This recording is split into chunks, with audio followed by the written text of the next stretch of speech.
नमस्कार दोस्तों, बहुत बहुत स्वागत है आप सभी का हमारे इस YouTube चैनल पे जिसका नाम है नर्सिंग लाइब्रेरी। तो इस वीडियो में हम लोग करने वाले हैं MSN के मोस्ट इम्पॉर्टेंट MCQs जो आपके प्रीवियस ईयर के, चाहे वो सेंटर का एग्जाम हो या फिर स्टेट का एग्जाम हो, जिसमें वो मोस्टली रिपीटेड क्वेश्चन बार बार आते हैं, वो इस वीडियो में हम लोग करने वाले हैं। तो स्टार्ट करते हैं क्वेश्चन नंबर 1 से। Increase nitrogenous substance in the blood. Question पूछा गया है कि जो नाइट्रोजिनस सब्सटेंसेस होते हैं जब ब्लड में इंक्रीज हो जाती हैं तो उस टर्म को हम लोग क्या कहते हैं। तो ऑप्शंस हैं यहाँ पे एजोटेरिया, एजोटीमिया, स्टिटोरिया, मेलिना। तो यहाँ पे जो करेक्ट ऑप्शन है that is the option B, azotaemia. जब नाइट्रोजिनस सब्सटेंसेस हमारे ब्लड में इंक्रीज हो जाती हैं तो उस टर्म को हम लोग कहते हैं एजोटीमिया। तो अगर बात करें हम लोग स्टिटोरिया की, स्टिटोरिया उस टर्म का नाम है जब जो फीकल मटेरियल होता है उसमें फैट प्रेजेंट होती है, कि जो हमारी इंटेस्टाइन है फैट को एब्जॉर्ब प्रॉपरली नहीं करती, जो एब्जॉर्प्शन है फैट की डिक्रीज हो जाती है और वो जो फैट है एज इट इज ही स्टूल के थ्रू पास आउट हो जाती है हमारी बॉडी से, तो उस टर्म को हम लोग कहते हैं स्टिटोरिया। मेलेना की बात करते हैं, जब स्टूल में ब्लड प्रेजेंट होता है तो उस टर्म को कहते हैं मेलेना। जो नाइट्रोजिनस प्रोडक्ट है उनका अमाउंट इंक्रीज हो जाता है यूरिन और फीकल मटेरियल में, तो उस टर्म को कहते हैं azotorrhea. Next question is here, patient develops small stone in the renal system.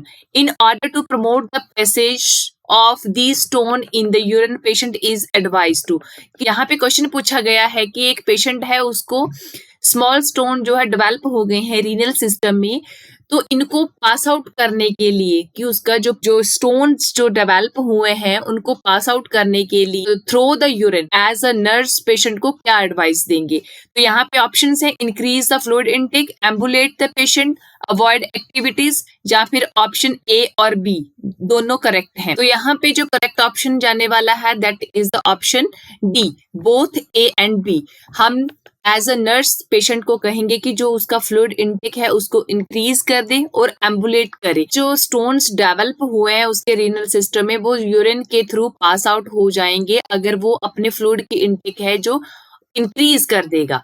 तो एम्बुलेट करने से भी जो मूवमेंट होगा तो वो क्या है, स्पॉन्टेनियसली, मतलब अपने आप ही जो छोटे छोटे स्टोन्स बने हैं उसके रीनल सिस्टम में वो क्या है, पास आउट हो जाएंगे थ्रू द यूरिन। तो यहाँ पे जो हमारा ऑप्शन डी है वो करेक्ट है। Next question is here, when receiving haemodialysis the complication of the removal of too much sodium may occur, therefore the nurse should assess the client food. तो यहाँ पे क्वेश्चन पूछा गया है कि एक पेशेंट है जो हीमोडायलिसिस पे है, तो उसका अगर मोर अमाउंट में, ज्यादा अमाउंट में अगर सोडियम जो है वहां पे रिमूव कर दिया जाए थ्रू द हीमोडायलिसिस, तो वहां पे कौन कौन सी कॉम्प्लिकेशन एक नर्स को असेस करने को मिल सकती है। तो ऑप्शंस है यहाँ पे चोवास्टिक साइंस, कार्डिक डिसरिथमियाज, मसल क्रैम्प्स, या फिर increase temperature.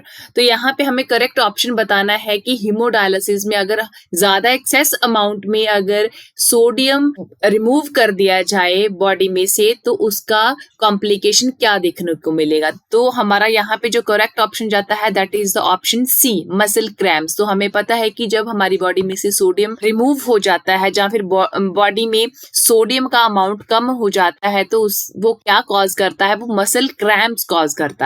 Next question is here, common complication associated with peritoneal dialysis. तो यहाँ पे बात कर रहे हैं कि जब अगर पेरिटोनियल डायलिसिस किया जाता है तो उसकी मोस्ट जो कॉमन कॉम्प्लिकेशन है जो वो कौन सी रहती है।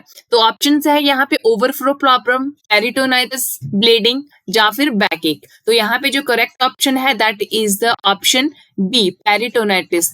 जब भी किसी पेशेंट में पेरिटोनियल डायलिसिस किया जाता है तो उसकी सबसे जो कॉमन कॉम्प्लिकेशन पाई जाती है दैट इज द पेरिटोनाइटिस, कि उसकी जो पेरिटोनियल जो लेयर होती है उसमें इन्फेक्शन हो जाता है। Next question is here, what should be included in the nursing care plan of a client with diabetic insipidus. तो यहाँ पे क्वेश्चन पूछा गया है कि एक पेशेंट है डायबिटीज इंसिपिडस का, तो उसके नर्सिंग केयर प्लान में एक नर्स क्या इंक्लूड करेगी। तो हमें यहाँ पे पहले पता होना चाहिए कि डायबिटिक इंसिपिडस कौन सी कंडीशन होती है। तो डायबिटीज इंसिपिडस में क्या होता है कि जो एंटी डायरेटिक हार्मोन्स होते हैं उसका डिप्रेशन हो जाता है, मींस डिक्रीज हो जाते हैं ADH एंटी डायरेटिक हार्मोन्स, जिसने हमारी बॉडी में जो हमारा फ्लूइड है रिटेन करके रखना होता है या बैलेंस करके रखना होता है। तो इस कंडीशन में क्या होता है कि ADH का जो लेवल है वो डिक्रीज हो जाता है, जिससे हमारी बॉडी में से जो फ्लूइड है वो कंटिन्यू ही रिमूव होता रहता है, जो एक्सपेल आउट हो जाता है। तो यहाँ पे ऑप्शंस देखते हैं कि एक नर्स जो है डायबिटिक इंसिपिडस वाले कंडीशन में एक पेशेंट प्लान में कौन कौन सी इंटरवेंशंस जो है वो इंक्लूड करेगी। तो ऑप्शंस यहाँ पे है measure blood pressure every hours, glucose monitoring for 4 times a day, maintain strict intake and output, monitor urine for ketone bodies. तो यहाँ पे हमने पहले ही पढ़ा है कि जो डायबिटीज इंसिपिडस वाली कंडीशन होती है उसमें हमारी जो ADH है एंटी डायरेटिक हार्मोन्स हैं वो क्या है डिप्रेस हो जाते हैं, डिक्रीज होते हैं, जिससे क्या है हमारी बॉडी में से जो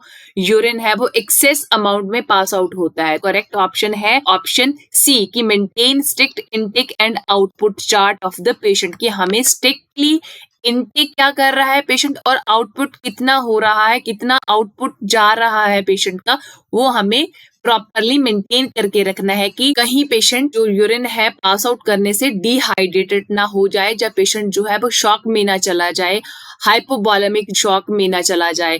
क्योंकि ये कंडीशन ऐसी होती है कि यहाँ पे हमारी किडनी जो है वो कॉन्टिन्यूसली क्या करती है, यूरिन को एक्सक्रीट आउट करती हैं। Next question is here, characteristics respiration present in diabetic ketoacidosis is, कि यहाँ पे क्वेश्चन पूछा गया है कि जब डायबिटिक कीटाएसिडोसिस हो जाता है पेशेंट में तो उसका जो रेस्पिरेशन है उसके करेक्टरिस्टिक्स कैसे होंगे।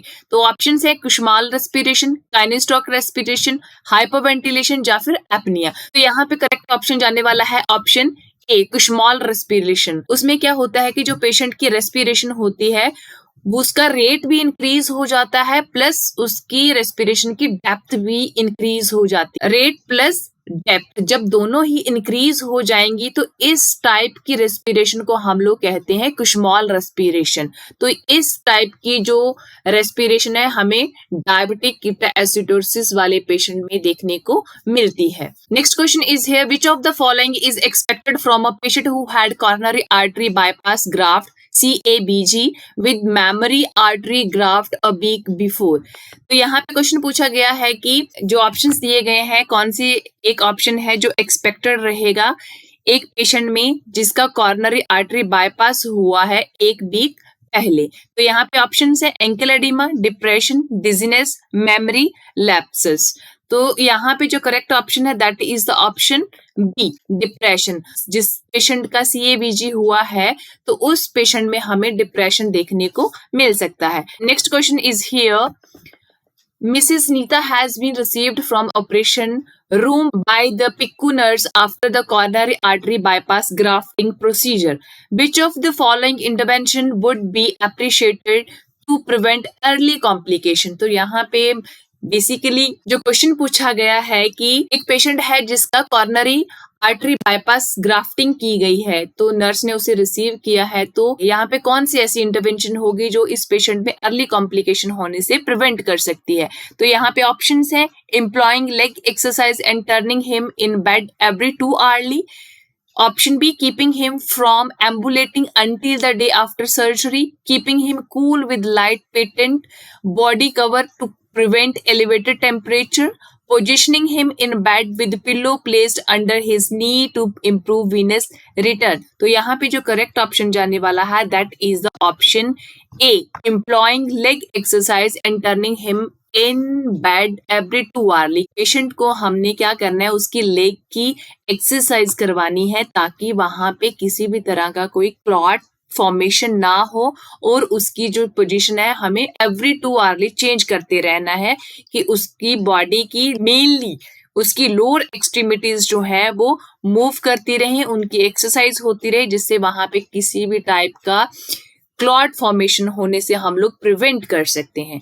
Next question is here, bluish discoloration और ecchymosis around the umbilicus is known as.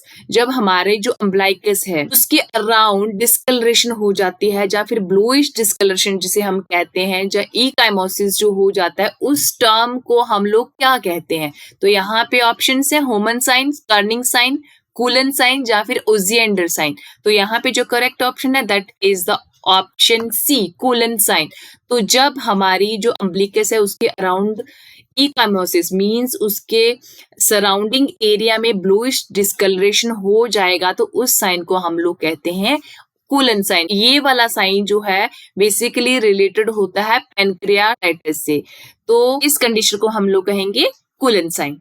Next question is here. The nurse is reinforcing patient teaching. Which of the following food should the nurse avoid while enforcing food to the patient of ulcerative colitis? तो यहाँ पे question पूछा गया है कि एक nurse है वो टीचिंग दे रही है एक पेशेंट को जिसको अल्सरेटिव कोलाइटिस है। तो यहाँ पे एक नर्स को कौन सा फूड बताना है पेशेंट को कि उसे अवॉइड करना है अल्सरेटिव कोलाइटिस में? तो ऑप्शन है यहाँ पे fresh fruits, sweet desserts, white bread या फिर मीट। तो यहाँ पे जो करेक्ट ऑप्शन जाने वाला है that is the option A, fresh fruits. जो फ्रेश फ्रूट्स है हमने एज अ नर्स अवॉइड करने हैं पेशेंट में, क्योंकि जो फ्रेश फ्रूट्स होते हैं उसमें फाइबर बहुत ज्यादा होता है। तो ऑलरेडी ही पेशेंट को अल्सरेटिव कोलाइटिस है, मींस वहां पे उसको ऑलरेडी ही डायरिया है। तो हमने जो फाइबर वाले चीजें हैं, चाहे वो वेजिटेबल्स हैं चाहे वो फ्रूट्स हैं, उसको अवॉइड करने हैं। स्वीट डेजर्ट्स भी दे सकते हैं, व्हाइट ब्रेड भी दे सकते हैं क्योंकि इसमें ज्यादा फाइबर नहीं होता है, मीट दे सकते हैं but in the little amount, not in the more amount.